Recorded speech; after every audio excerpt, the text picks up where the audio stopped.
आज आपण मकर संक्रांतीनिमित्त तिळाचे लाडू बघणार आहोत। तर येथे 2 किलो ही तीळ घेतलेली आहे आणि त्यासोबतच येथे 2.25 किलो हा गूळ घेतलेला आहे। आणि आता ही जी तीळ आहे ती आपल्याला चांगली येथे भाजून घ्यायची आहे।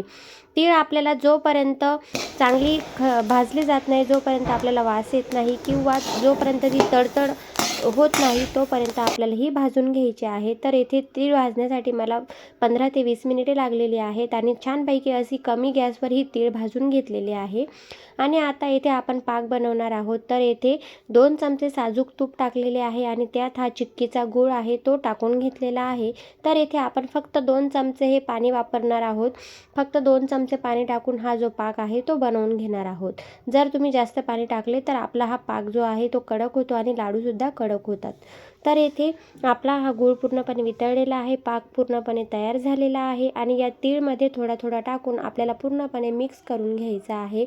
जसा लागेल तसा आपल्याला हा पाक येथे टाकायचा आहे।